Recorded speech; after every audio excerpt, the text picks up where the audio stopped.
I never thought 3 dogs would become the center of a neighborhood war. But here I was, standing in my driveway while Patricia Henderson waved a stack of papers in my face like they were some kind of divine decree.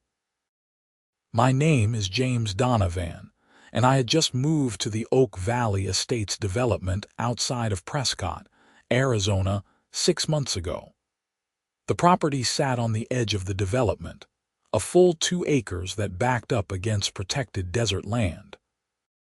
It was perfect for what I needed because I ran a small, organic farm operation, growing vegetables and raising a handful of chickens. When I purchased the property, I made absolutely certain that my plans were within the HOA guidelines. I had read through every single page of that thick covenant document, consulted with a real estate attorney, and even met with the previous HOA board before closing. Everything checked out. Agricultural use was permitted on properties over 1 acre, and livestock guardian dogs were specifically mentioned as acceptable working animals. That was before Patricia Henderson became HOA president. She was standing in front of me now, her perfectly highlighted blonde hair shimmering in the Arizona sun, her tennis outfit spotless despite the dust that seemed to coat everything out here. Behind her stood 2 other women I recognized from the neighborhood, both wearing similar athletic wear and identical expressions of righteous indignation. "Mr. Donovan, these animals are a menace," Patricia said, her voice hitting that particular pitch that made my teeth hurt. "They bark at all hours, they're enormous, and frankly, they're terrifying my children." I looked past her to where my 3 Anatolian Shepherds were watching us from their shaded spot near the chicken coop. Brutus, the oldest at 4 years, was lying down with his massive head resting on his paws. Athena and Zeus, his 2-year-old offspring, sat alert but calm. Not one of them had made a sound since Patricia and her entourage had arrived. "Patricia, those dogs are working animals. They protect my livestock from predators. You know as well as I do that we have coyotes, bobcats, and even the occasional mountain lion out here. The HOA covenants explicitly allow livestock guardian dogs on agricultural properties." She thrust the papers at me. "The board has voted to amend the covenants. All dogs over 80 pounds must be removed from the property within 30 days. No exceptions." I took the papers but did not look at them yet. "You cannot just change the covenants without a vote from the homeowners. That's not how this works. We have the authority to implement rules for the safety and well-being of the community." One of the women behind Patricia chimed in. I thought her name was Michelle something. "Show me where in the bylaws it says you can override the existing covenants without a homeowner vote," I said, keeping my voice level despite the anger building in my chest. Patricia's face flushed. "We don't need to justify our decisions to you. The vote was unanimous among the board members. You have 30 days. She turned on her heel and marched back to her white Mercedes SUV, her companions following like ducklings. I watched them drive away, then looked down at the papers. It was an official-looking document, complete with the HOA letterhead and signatures from all 5 board members. The language was clear. Any dog weighing over 80 pounds was now considered a potential danger and had to be removed from Oak Valley Estates property. Failure to comply would result in fines starting at $250 per day, per animal. That evening, I sat at my kitchen table with my laptop, and the HOA documents spread around me. My golden retriever, Maggie, who weighed a perfectly legal 70 pounds, dozed at my feet. She was a pet, not a working dog, and she would not last 5 minutes trying to protect the chickens from a coyote. The Anatolian Shepherds were purpose-bred for this work, had been doing it for thousands of years in their native Turkey, and were absolutely essential to my operation. I started making calls. My real estate attorney, Tom Williams, listened to the whole story and promised to review the documents. My second call was to the County Agricultural Extension Office, where I spoke with an agent named Sarah, who confirmed that livestock guardian dogs were not just common, but recommended for operations like mine in this area. She mentioned that coyote activity had been particularly heavy this spring, with several reports of attacks on small pets and livestock within a 10-mile radius. Keep detailed records of everything, Tom advised when he called me back later that night. Document every interaction with the HOA, every letter, every conversation, and do not remove those dogs. They're acting outside their authority. The next morning, I drafted a formal response to the HOA, citing the specific sections of the original covenants that permitted my dogs, and requesting a full homeowner meeting to discuss any proposed changes to those covenants. I sent it certified mail and emailed a copy to every board member. Patricia's response came faster than I expected. 2 days later, I found a bright orange violation notice stapled to my fence. The fines had started, even though the 30-day deadline had not passed. $250 per day, per dog, $750 daily. I documented it, photographed it, and forwarded the information to Tom. "This is harassment," he said. "They're trying to force you out through financial pressure. We can fight this, but it's going to take time. Courts move slowly." Time was something I had, but I was not the type to just sit back and take this kind of treatment. I started attending every HOA meeting, which were held monthly in the community center near the development entrance. The first meeting I attended after Patricia's ultimatum was tense. The room was set up with chairs in rows facing a long table where the 5 board members sat.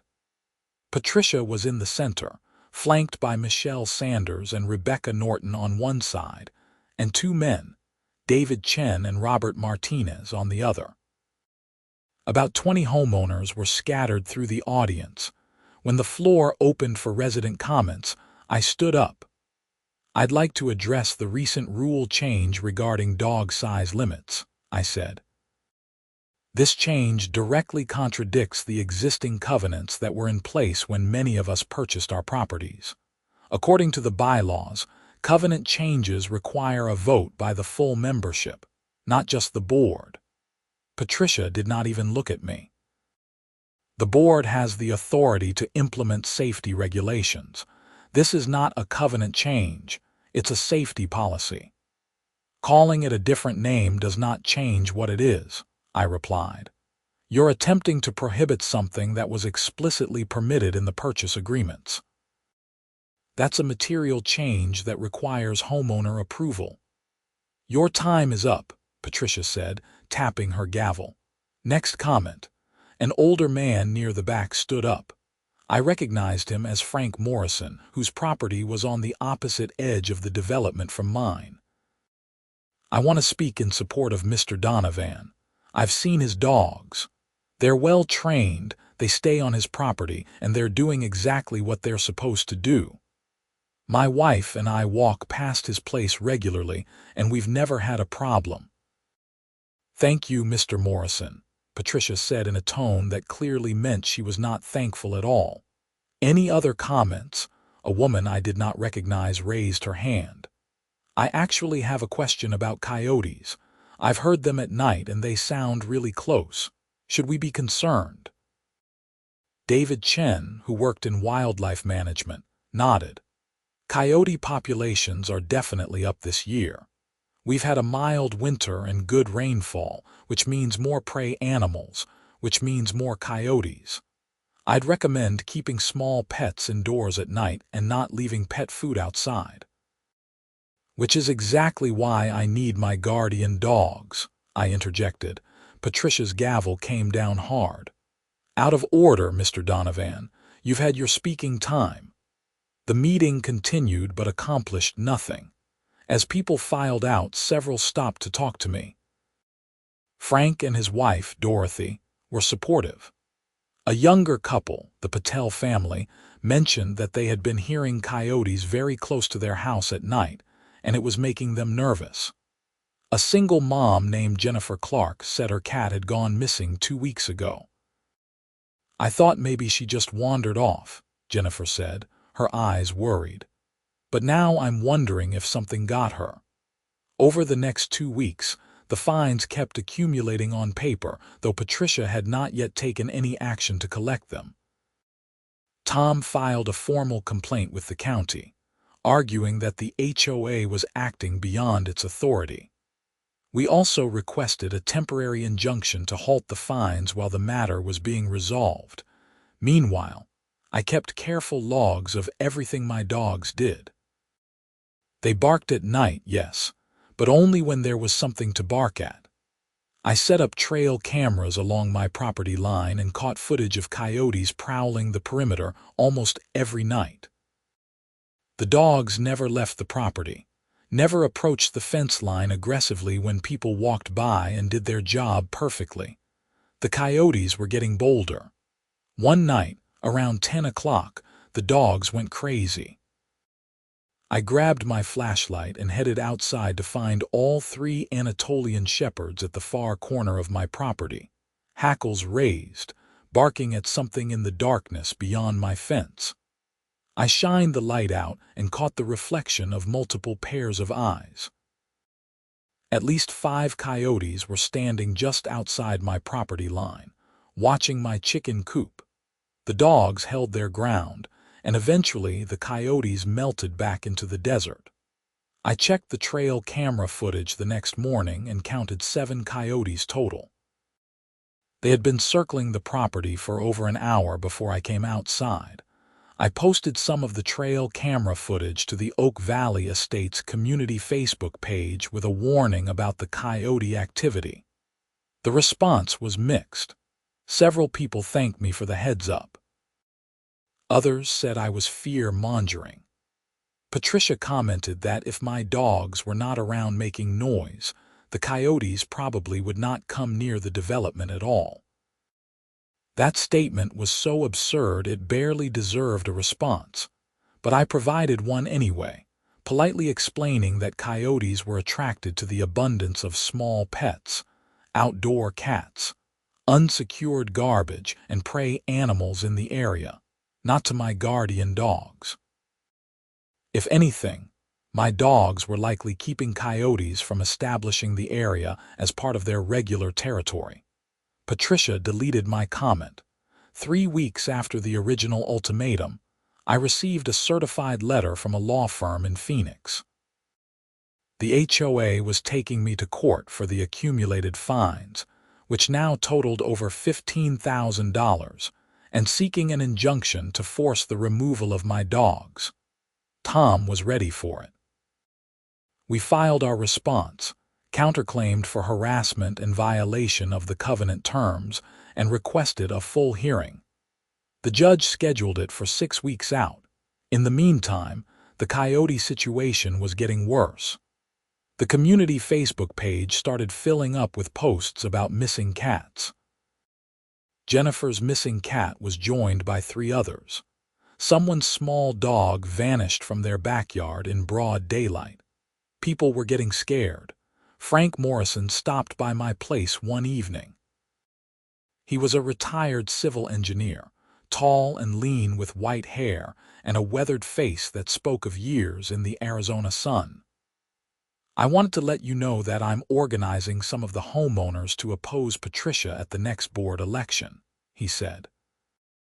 "What she's doing to you is wrong, and a lot of people are starting to see that. But the election is not until next January, and that's not going to help you right now." "I appreciate the support," I said. We were sitting on my back porch, watching the sun set over the desert. The dogs were patrolling the perimeter of the property, making their evening rounds. Honestly, I'm more worried about what's going to happen to people's pets if these coyotes keep getting bolder. "You've had coyote problems long?" Frank asked. They're around, but the dogs keep them from being a serious issue. They know this territory is defended, but the rest of the neighborhood, I shook my head. It's like a buffet for them. That night, the inevitable happened. At around 2 in the morning, a scream cut through the darkness. Not an animal scream, a human one. I bolted out of bed and looked out my window toward the direction of the sound.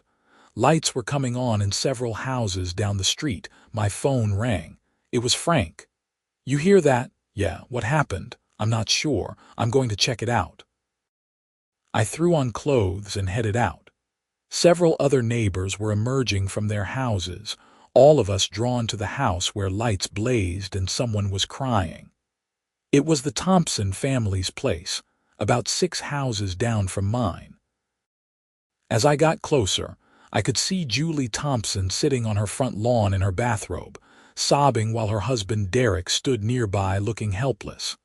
Their teenage daughter, Emma, was standing in the doorway with her hand over her mouth. "What happened?" Frank asked, reaching them first. "Rocky," Julie gasped between sobs. "He was barking at the back door. Derek let him out to pee. There was a yelp and then nothing. We went outside and found." She could not continue. Derek's voice was flat, shocked. "Coyotes got him. We saw them running off with him. We couldn't do anything." Rocky had been their beagle, a sweet-natured dog I had met several times on walks through the neighborhood. He probably weighed 35 pounds. Several of us stayed with the Thompsons until they were calm enough to go back inside. Derek and Frank walked the perimeter of the backyard with flashlights and found signs of a struggle, some blood, and tracks in the dirt indicating multiple coyotes. The next morning, the community Facebook page exploded. Julie posted about Rocky's death, and the floodgates opened. More missing cat reports. Someone's miniature poodle had been stalked in their yard, but they got to it in time. Another person had seen a coyote trotting down the street in their neighborhood in broad daylight with something in its mouth. Patricia posted a message saying the board was looking into solutions and reminding everyone to keep their pets indoors or supervised. Several people commented asking if this was related to the large guardian dogs at the edge of the development being a problem. I did not bother responding.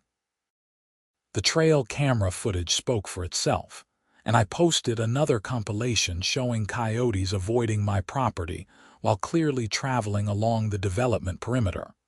The court date was still 3 weeks away. The next HOA meeting was in 5 days. I planned to attend and push for an emergency reversal of the dog policy, but I was not optimistic given Patricia's attitude. Then things escalated in a way I did not expect.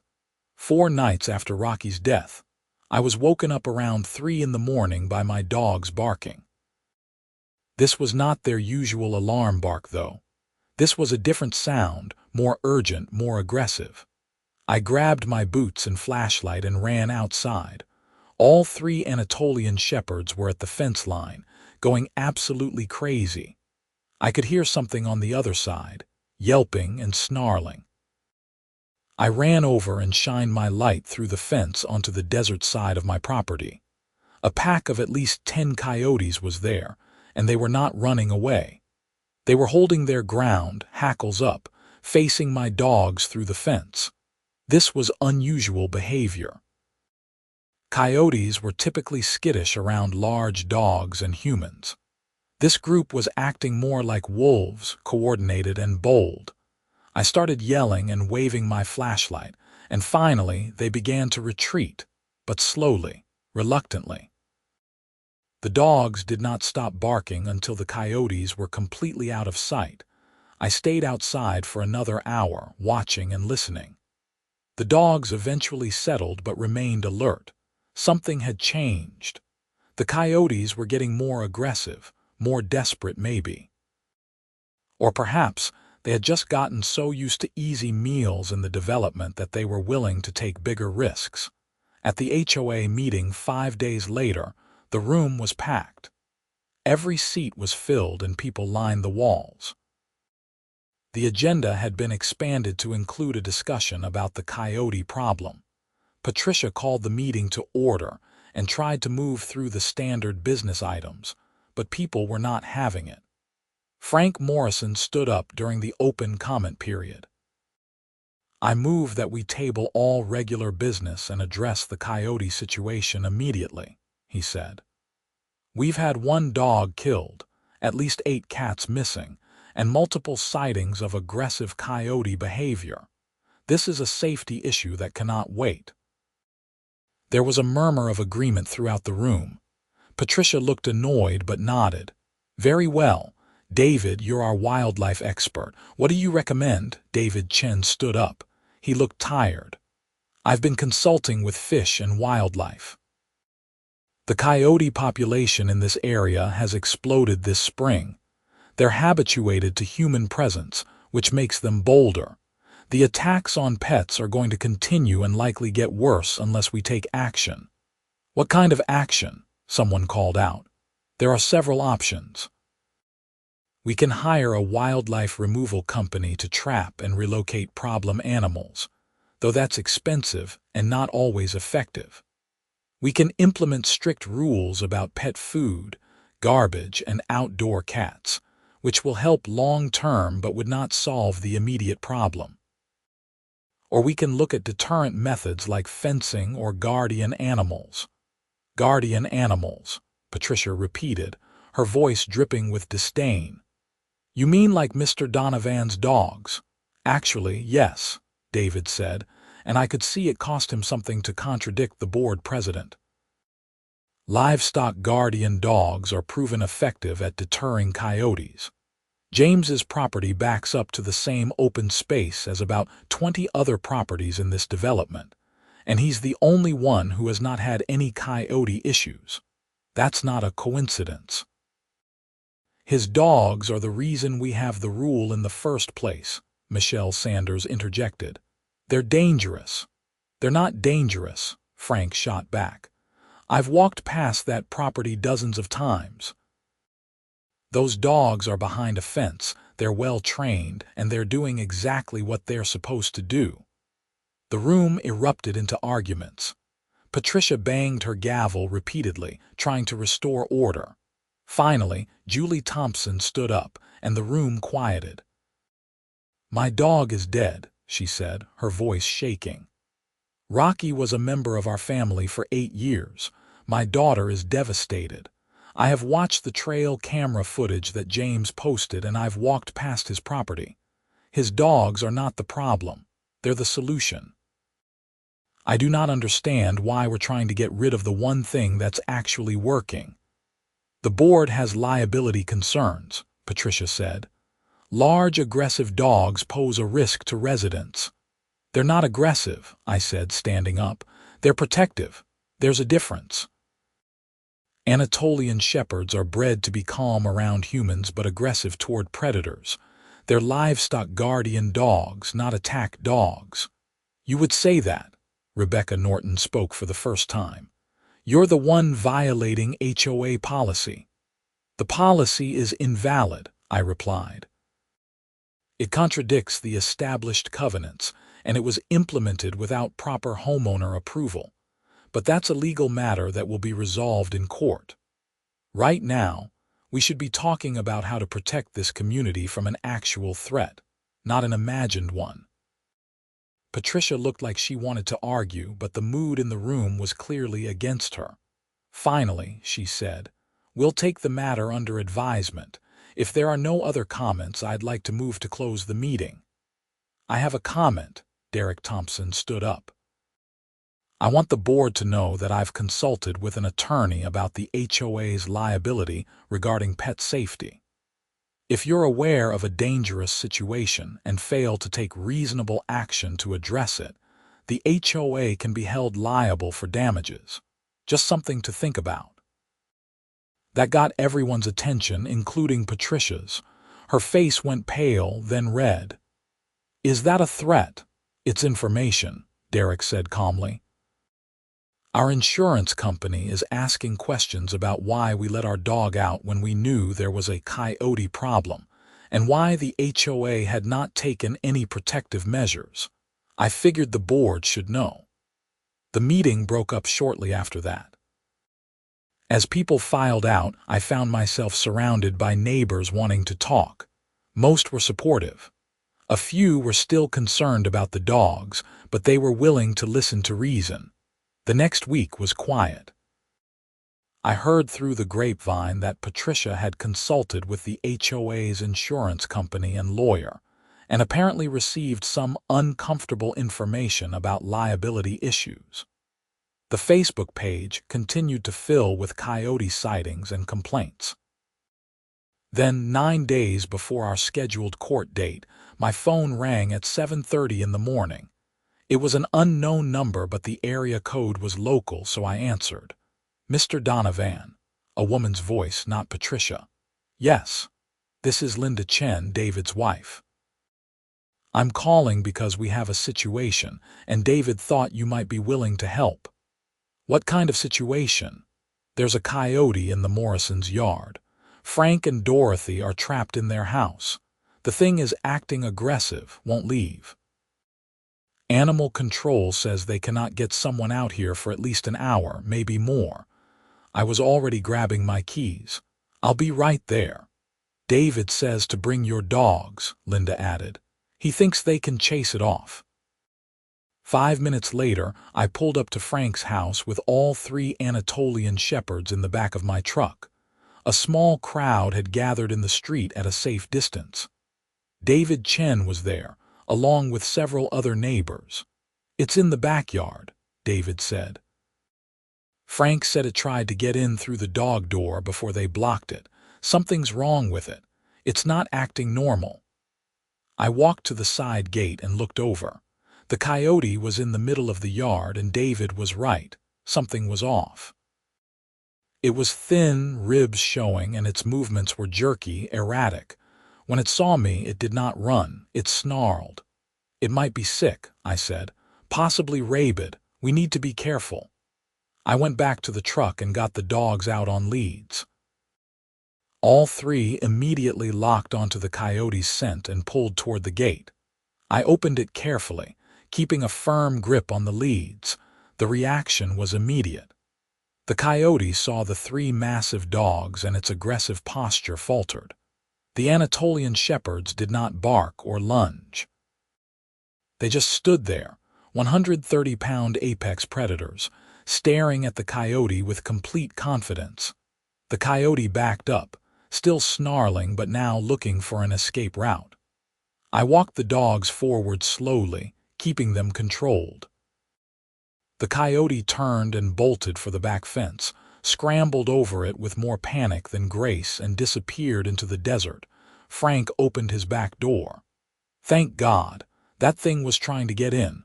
I've never seen anything like it." "It was definitely sick," I said. "I'm calling animal control back to let them know.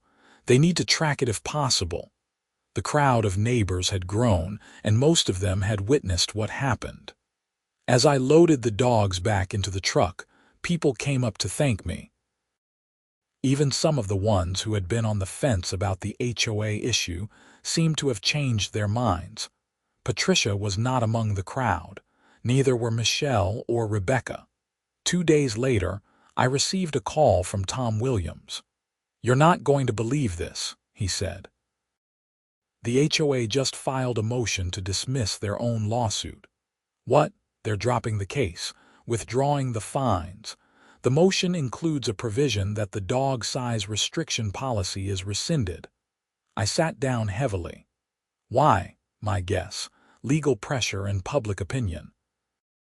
They realized they were going to lose, and it was going to cost them. Plus, with the coyote situation getting worse, they probably got advice that forcing you to remove your dogs could open them up to massive liability. So it's over. The lawsuit is over. The fine penalties are void. Your dogs stay. I'd get it in writing from the board officially, but yes, it's over. The official letter arrived 3 days later. It was signed by all 5 board members and stated that, upon further review, The board had determined that working livestock guardian dogs were essential for agricultural operations, and therefore exempt from the size restriction policy, which itself was being permanently rescinded. The letter included an apology for any inconvenience caused. I would have been satisfied with that ending, but the universe apparently had different plans. 2 weeks after the lawsuit was dropped, my phone rang at 11:30 at night. It was Patricia Henderson, and she was crying so hard I could barely understand her. "James, please, you have to help me, please. They took Muffin. The Coyotes took my dog, please." I closed my eyes. Muffin was Patricia's Pomeranian, a fluffy little thing she carried around like an accessory. "Patricia, I'm sorry. Did you call animal control? They said they cannot do anything until morning. Please, I saw them drag her under the fence. She might still be alive. Please help me." I should have said no. After everything she had put me through, I should have told her to wait for animal control and hung up. But I could hear the genuine anguish in her voice, and I could not do it. "I'll be there in 10 minutes. Patricia's house was in the center of the development, nowhere near the open desert land. The fact that coyotes were hunting this deep into the neighborhood was alarming.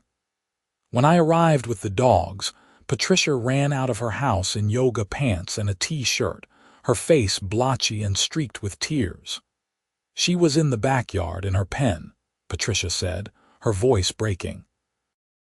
"It's supposed to be secure. They dug under it. I heard her screaming and ran out, but they were already dragging her away." I grabbed high-powered flashlights and led the dogs around to her backyard. The pen was a joke, just some decorative fencing that would not stop a determined rabbit. There was a gap dug under one section and signs of a struggle. A tuft of white fur caught on the wire. "Which way did they go?" Patricia pointed toward the back of her property, toward the wash that ran behind several houses. I followed the tracks with the dogs pulling at the leads, their noses down. We moved through 2 other yards, the dogs leading me. Lights came on in the houses as we passed, faces appearing at windows in the wash. About 100 yards from Patricia's house, we found blood and more fur. The dogs alerted immediately, pulling toward a dense patch of mesquite trees. I shined the light into the darkness and caught the reflection of multiple eyes. At least 6 coyotes were there, and they had been feeding.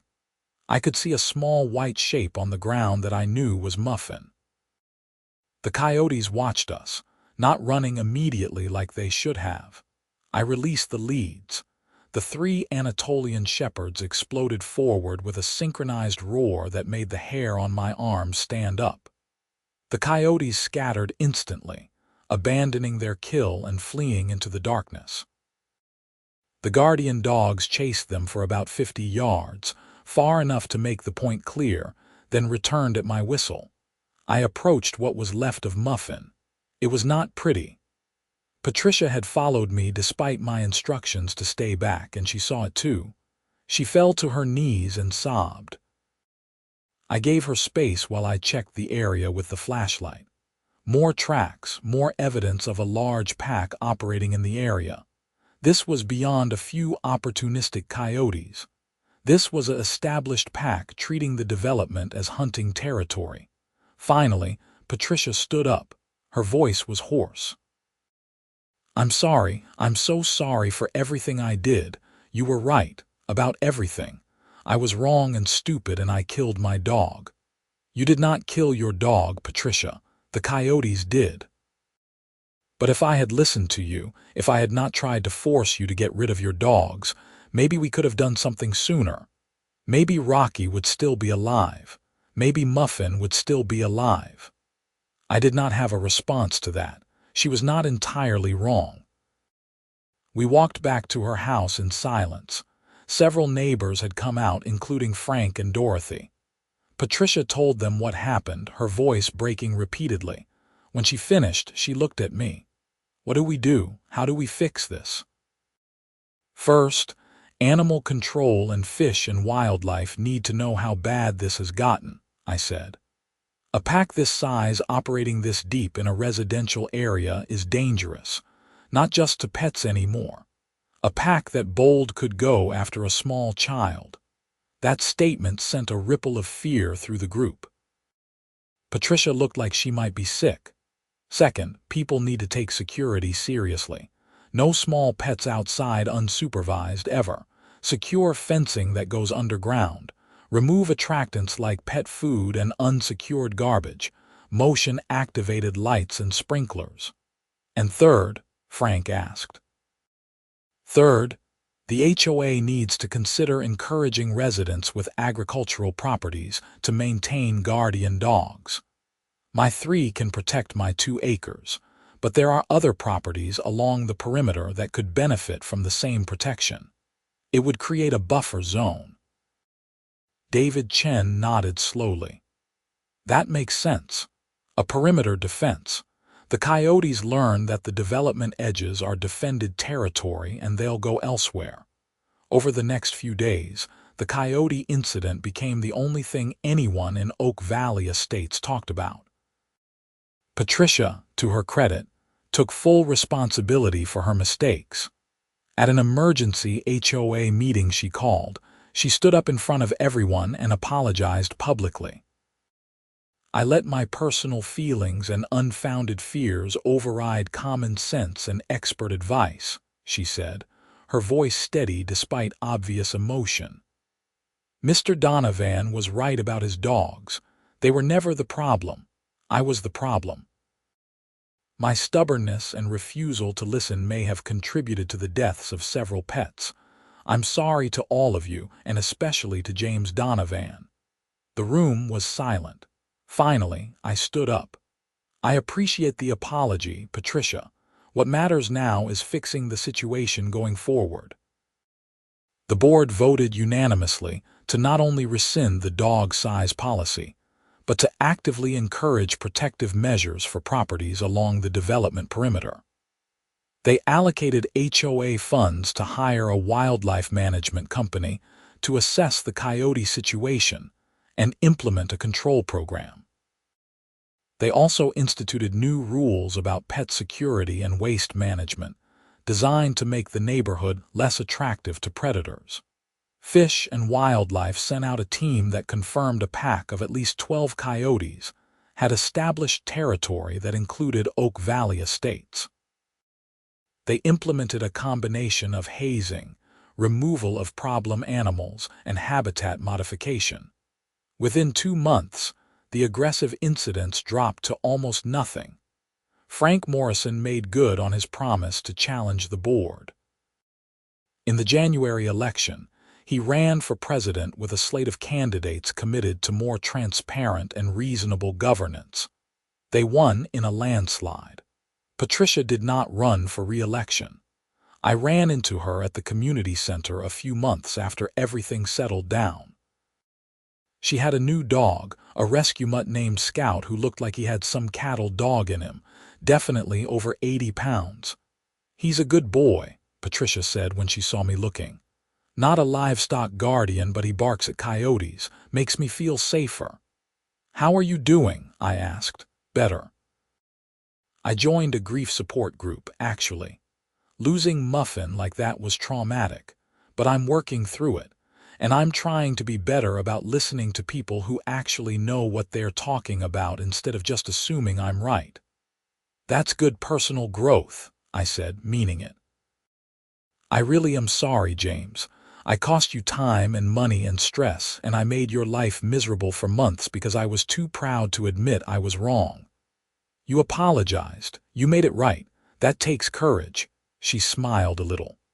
"I hear your farm is doing really well." "Dorothy Morrison says your vegetables are the best she's ever had." "Business is good," I confirmed. "The chickens are happy and safe, and the dogs are doing their job." We talked for a few more minutes before going our separate ways. It was not friendship exactly, but it was closure. That evening, I sat on my back porch and watched the sunset like I did most nights. "Brutus," Athena and Zeus were doing their patrol, moving along the fence line with the easy confidence of apex predators who knew their territory. Maggie was curled up at my feet, enjoying the cooling air. My phone buzzed with a text from Frank. Board meeting next week. Want to present about adding 2 more ag properties to the Guardian Dog program. Could you come talk about your experience? I texted back that I would be there. The community had learned an important lesson about the balance between human development and the natural world, about the difference between real threats and imagined ones, and about the value of listening to expertise instead of fear. It had cost several beloved pets their lives, thousands of dollars in legal fees and wildlife management, and months of conflict. But in the end, Oak Valley Estates was safer, more aware, and more prepared. And my 3 dogs, the ones that Patricia had demanded I remove under threat of financial ruin, had become neighborhood heroes. People would stop me on walks to thank me for keeping the coyotes at bay. Parents with small children waved when they passed my property. The Patel family had asked for my advice about getting their own guardian dog for their small farm operation on the north end of the development. I never gloated. There was no satisfaction in having been right when the cost had been so high for so many people. But I was glad that common sense had eventually prevailed, that the dogs could stay, and that the community was now working together instead of fighting. The sun dropped below the horizon, painting the desert sky in shades of orange and purple and red. The temperature dropped quickly like it always did in Arizona, and the night creatures began to stir. Somewhere in the distance, a coyote howled. Brutus lifted his head, ears forward, but did not bark. He knew the coyote was far away, outside his territory, not a threat. I went inside to make dinner, leaving the dogs to their work. They were doing what they had been bred to do for thousands of years, protecting their flock from predators, standing watch in the darkness. And thanks to their presence, dozens of families in Oak Valley Estates could sleep a little easier, knowing that at least one line of defense stood between their homes and the wild things that prowled the desert night. The legal bills were paid off within 6 months. Tom Williams had structured our settlement with the HOA so they covered all my attorney fees as part of dropping the lawsuit. The farm continued to grow and prosper. I expanded the chicken operation, added some quail, and started supplying 3 local restaurants with organic produce. Life settled into a comfortable routine. The HOA under Frank's leadership was reasonable and responsive. We had disagreements occasionally, as any community does, but they were handled with discussion and compromise instead of ultimatums and threats. Patricia eventually moved away. I heard through Dorothy that she had taken a job in Flagstaff and wanted a fresh start. I did not blame her. Sometimes you need to leave a place where everyone knows your mistakes, but before she left, she did one more thing. She donated money to the local animal shelter in Muffin's name, specifically earmarked for a program educating people about coyote safety and responsible pet ownership. It was a good legacy for a small dog who had died because of human ignorance. The coyotes never went away completely. They were native to this land long before we built houses and swimming pools and golf courses. But they learned that Oak Valley Estates was not easy hunting anymore. They learned that some territories were defended, that some meals came with too high a cost. The attacks stopped. The missing pets stopped. People still heard them howling in the distance, but they stayed in the distance. And every night, 3 massive Anatolian Shepherds walked the fence line of a 2-acre farm on the edge of the development, doing the job they were born to do. They did not bark unless there was something to bark at. They did not threaten unless there was something to threaten. They just existed, confident and calm and capable, a living barrier between the wild and the tame. I would go outside sometimes late at night when I could not sleep, and I would watch them work. Athena would be at the far corner, a pale ghost in the moonlight. Zeus would be checking the chicken coop, making sure his charges were secure. Brutus would be somewhere in between, the experienced leader, watching over his offspring and his territory with the patience of a creature who had nothing to prove. They never knew about the HOA fight, the lawyers, the stress, the threats. They never knew they had almost been taken away. They just did their job, day after day, night after night, asking nothing but food and water and a place to serve. And that, I realized, was the whole point. The dogs were not a statement or a rebellion or a power play. They were simply working animals doing necessary work. All the drama, all the conflict, all the fear and anger and legal maneuvering had been human nonsense. The dogs had just been dogs. I wished more people understood that, not just about dogs, but about a lot of things.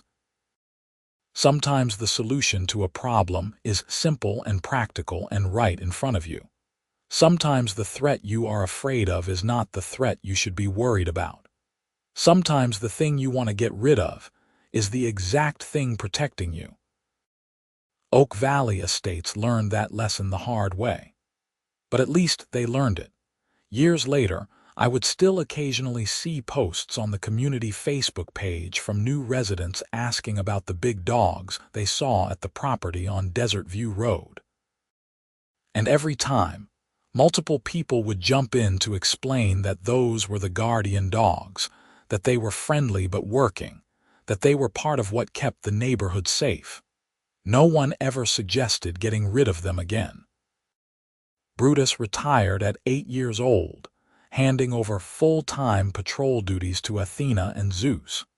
He still kept an eye on things from his favorite shady spot, and he would still sound the alarm if something serious came up. But mostly he spent his days resting and accepting treats from visitors. He had earned his retirement. I started thinking about the next generation, about breeding Athena or Zeus to continue the line.